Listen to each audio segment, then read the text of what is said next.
बहुत समय पहले की बात है। कासगंज नामक एक सुंदर सा गांव हुआ करता था। उस गांव में एक लकड़हारा रहता था जिसका नाम रामू था। रामू बहुत ही ईमानदार और मेहनती था। वह हमेशा अपने काम से खुश रहता था। उसके पास ज्यादा पैसे नहीं थे, लेकिन वह अपनी जिंदगी से संतुष्ट था।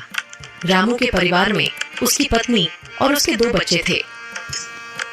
रामू सेठ लालचंद के यहाँ लकड़ी काटने का काम करता था और लकड़ी काटने के बदले में सेठ लालचंद रामू को पैसे देता था, जिससे रामू और उसके परिवार का जीवन व्यापन होता था। सुमन, मैं काम पर जा रहा हूँ। आज बहुत देर हो गया है, तो तुम बच्चों को स्कूल छोड़ाना। जी, स्कूल तो मैं छोड़ आऊंगी, लेकिन मोनू और चिंकी पिछले 2 दिन से कह रहे हैं कि उनके स्कूल की टीचर स्कूल की फीस मंगा रही है। हाँ, तो जाकर दे आओ ना स्कूल की फीस। अजी कहाँ से दूं? आप जो पगार लाते हैं उसमें मुश्किल से तो घर चल पाता है। अब उतनी सी तनख्वाह में मैं बच्चों की फीस का इंतजाम कैसे करूं? अजी मैं एक बात आपको साफ साफ कह देती हूँ, आप सेठ लालचंद जी से पगार बढ़ाने की बात कहिए। दिन पर दिन खर्च बढ़ता जा रहा है। बाजार में अगर सब्जी लेने निकलो तो सब्जियों के दाम आसमान छू रहे हैं, और बच्चों की पढ़ाई का खर्चा, घर का खर्चा अब इतनी कम तनख्वाह में कैसे गुजारा होगा? ठीक है, मैं आज ही सेठ जी से थोड़ा पगार बढ़ाने की बात करता हूँ। इतना कहकर रामू काम पर चला जाता है।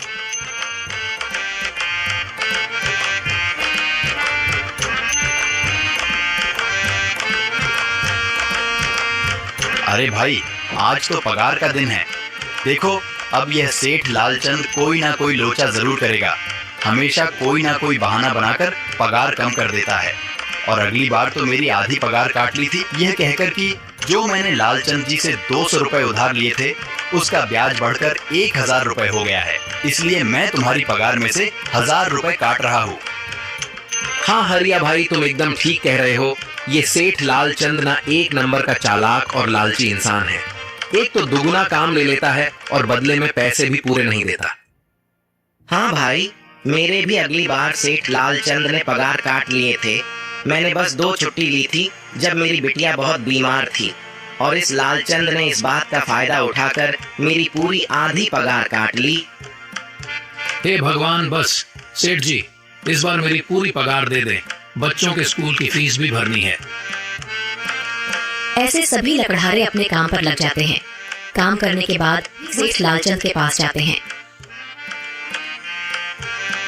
सेठ जी, महीना पूरा हो गया है, हमें हमारी तनख्वाह दे दीजिए। देखो भाइयों, अभी मेरे पास तुम्हें देने के लिए पैसे नहीं है। अभी माल नहीं बिका है, सारा माल गोदाम में ही पड़ा हुआ है। कल या परसों तक तुम्हें तुम्हारी तनख्वाह मिल जाएगी। पर सेठ जी, अभी हमारे पास बिल्कुल पैसे नहीं बचे हैं। घर का भी सामान लाना है, बच्चों की फीस भरनी है। अरे मैंने कहा तो सही, 1-2 दिन और रुक जाओ, कल या परसों तक पैसे मिल जाएंगे। अभी मेरे पास पैसे नहीं है। सभी लकड़हारे निराश मन से अपने अपने घर आ जाते हैं। अजी क्या हुआ? इस बार कितना पगार मिला है? सुमन, अभी कोई पगार नहीं मिला। सेठ जी ने कहा है कि 1-2 दिन में पगार मिल जाएगा। पगार नहीं मिला? आपको तो पता है ना, बच्चों की फीस भरनी है। इनकी स्कूल टीचर ने आज साफ साफ चेतावनी दे दी है कि अगर कल फीस नहीं लाई तो बच्चों को घर पर ही बिठा लेना। अब बताओ मैं क्या करूं? मैं क्या करूं सुमन, ये सेठ जी समय पर कभी पैसे देते ही नहीं है। अब तो बस हम इंतजार के सिवा और कुछ नहीं कर सकते। 1-2 दिन की बात है, देख लेते हैं। ऐसे ही 2 दिन गुजर जाते हैं। 2 दिन बाद सेठ लालचंद सबको पगार देता है। अरे हरिया, ये ले अपनी इस महीने की पगार।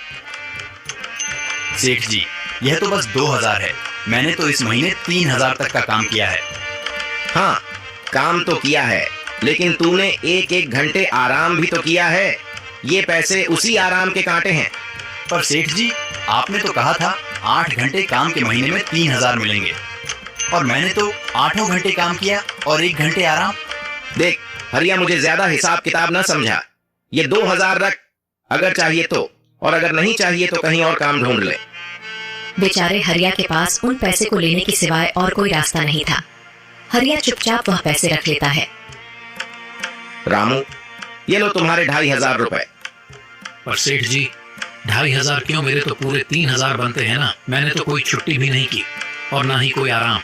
मैंने तो अपना सारा काम समय पर किया है। हाँ, समय पर तो किया है, पर इस समय बाजार में लकड़ियों का दाम काफी सस्ता हो गया है। इस वजह से अभी तुम्हें भी पगार कम ही मिलेगी जब तक लकड़ियों का दाम नहीं बढ़ता।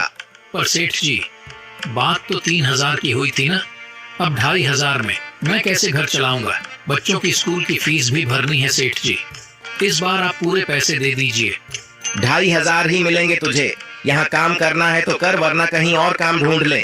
बेचारे हरिया के पास उन पैसे को लेने के सिवाय और कोई रास्ता नहीं था।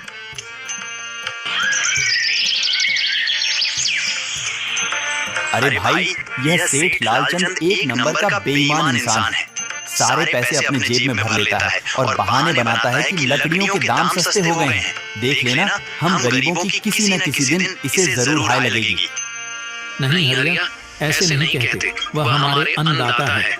आखिर उन्हीं की वजह से तो हमारा घर चल रहा है। अरे काहे का अन्नदाता? काम के पूरे पैसे तो देता नहीं है। पूरे महीने मेहनत करके भी क्या मिलते हैं? बस ये 2,000 रुपए। इसमें घर खर्च कैसे चलाएं? ऐसे तो हम कभी तरक्की नहीं कर पाएंगे। और हम कर भी क्या सकते हैं हरिया? हमें लकड़ी काटने के सिवा और कोई काम कहाँ आता है? और कोई काम खोलना भी चाहे तो उसके लिए हमारे पास इतने पैसे कहाँ हैं? अब जो भी हो, हमारा तो बस ये सेठ लालचंद ही सहारा है ना। कुछ देर बातें करने के बाद अपने घर की ओर निकल पड़ते हैं। जी आ गए आप। कितनी पगार मिला है? सुमन, इस बार सेठ जी ने बस 2,500 रुपए ही दिए हैं। बस 2,000। इतने में कैसे घर चलाएंगे?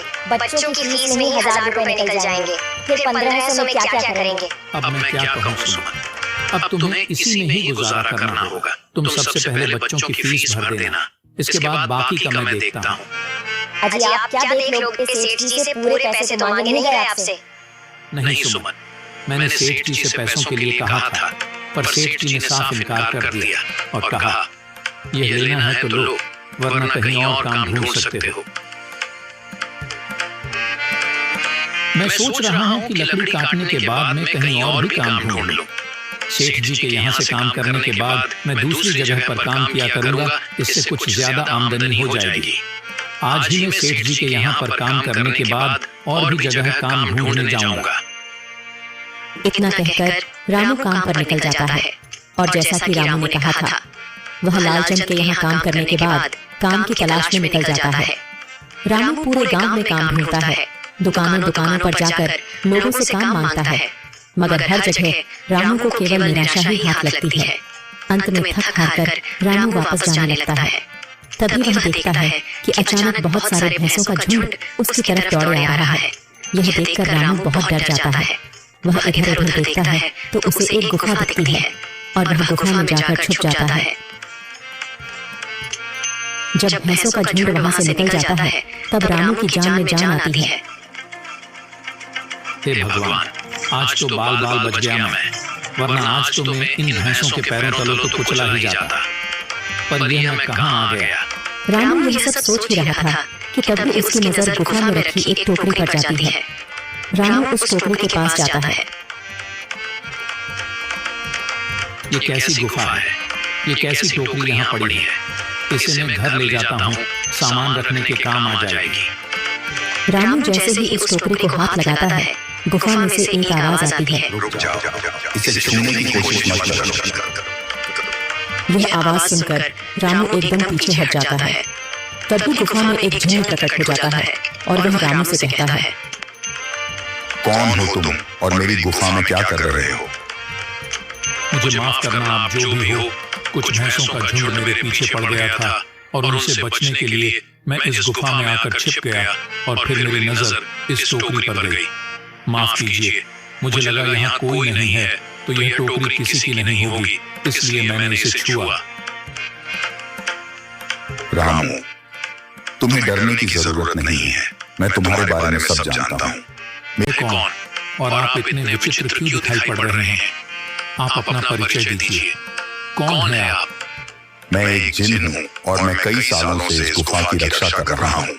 यह गुफा मेरे पूर्वजों की है। इस गुफा में केवल वही इंसान घुस सकता है जिसका मन बिल्कुल पवित्र हो।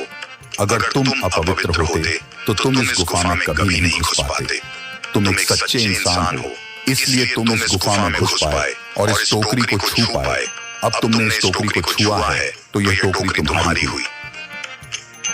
नहीं, मुझे ये टोकरी नहीं चाहिए, मैं तो बस देख रहा था। डरो मत रामू, तुम ये टोकरी ले जाओ। ये कोई साधारण टोकरी नहीं है, बल्कि यह जादुई टोकरी है। जादुई टोकरी? क्या यह वही जादुई टोकरी है जिसके बारे में हमारी दादी कहानी सुनाई करती थी कि किसी गांव में एक जादुई टोकरी हुआ करती थी और वह सबकी इच्छाएं पूरी करती थी? हाँ रामू, ये वही जादुई टोकरी है। अब तुम इस टोकरी के मालिक हो।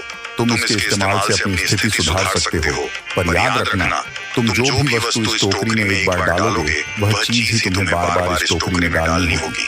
इसके अलावा तुम और दूसरी कोई चीज इस टोकरी में नहीं डाल सकते।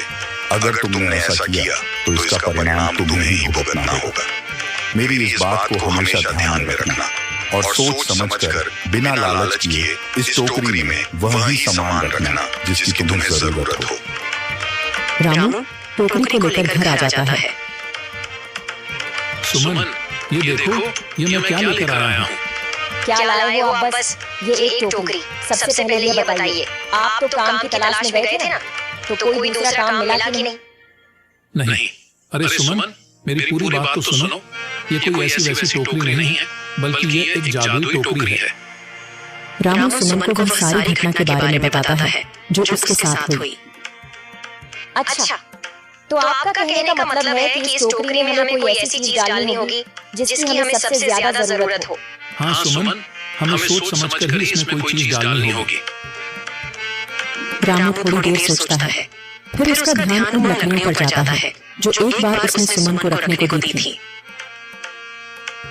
सुमन, तुम्हें याद है, एक बार मैं जंगलों में लकड़ियां काटने गया था तो मुझे एक चंदन की लकड़ी मिली थी और वह मैंने तुम्हें लाकर दे दी थी। हाँ, दी तो थी। तो तुम उस लकड़ी को ले आओ, हम उस चंदन की लकड़ी को ही इसमें डालेंगे और उस लकड़ी से अपना एक व्यापार शुरू करेंगे। सुमन चंदन की लकड़ी को ले आती है और उसे टोकरी में डाल देती है। वह जैसे ही चंदन की लकड़ी उस टोकरी में डालते हैं, उसमें कई सारी लकड़ियां आ जाती हैं। अरे, वह ये तो चमत्कार ही हो गया। ये देखिए, कितनी सारी चंदन की लकड़ियां हो गई। अगर आप इसको बेचेंगे तो इससे काफी अच्छे पैसे मिलेंगे। हाँ राधा, मैं कल सुबह बाजार जाकर इनको बेच आऊंगा और जो पैसे मिलेंगे उससे हम अपने मोनू और चिंकी के स्कूल की फीस भर देंगे और बाकी बचे पैसों को संभाल कर रख लेंगे। अगले दिन रामू लालचंद सेठ के यहाँ काम पर न जाकर चंदन की लकड़ियों को बेचने के लिए बाजार की ओर निकल पड़ता है। वहाँ पर रामू चंदन की लकड़ियों को बहुत ही कम दामों में बेचा, जिसकी वजह से आम लोगों के साथ साथ बड़े व्यापारियों ने भी रामू से चंदन की लकड़ियां खरीदी। लकड़ियों को बेचकर रामू को काफी अच्छे पैसे मिले। पैसों को लेकर चंदन घर आ जाता है। ये देखो सुमन, उन लकड़ियों को बेचकर मुझे कितने सारे पैसे मिले हैं। ये लो कुछ पैसे, इससे तुम कल मोनू और चिंकी के स्कूल की फीस भर देना। अच्छा, तो मैं काम पर जाता हूँ। अजी, आपके पास तो अब यह जादुई टोकरी है, तो अब आपको उस सेठ लालचंद के यहाँ काम करने की क्या जरूरत है? हाँ सुमन, मैं सेठ लालचंद जी के यहाँ काम पर नहीं जा रहा, बल्कि मैं तो वहाँ पर जो काम कर रहे बाकी के लकड़हारे हैं उन्हें ये खुशी की खबर देने जा रहा हूँ, क्योंकि सेठ लालचंद जी से मेरे साथ साथ वह लकड़हारे भी बहुत परेशान थे। इसलिए अगर मेरा भला हो रहा है तो क्यों ना मैं उन सभी का भला करूं। वह सभी बहुत ईमानदार लकड़हारे हैं, वह सभी बहुत मेहनत से काम करते हैं, मगर लालचंद ने कभी भी उनको उनकी मेहनत के सही पैसे नहीं दिए। इसलिए मैंने सोचा है क्यों ना मैं उनको अपने इस काम में शामिल कर लूं। हाँ जी, बात तो आपकी बिल्कुल सही है।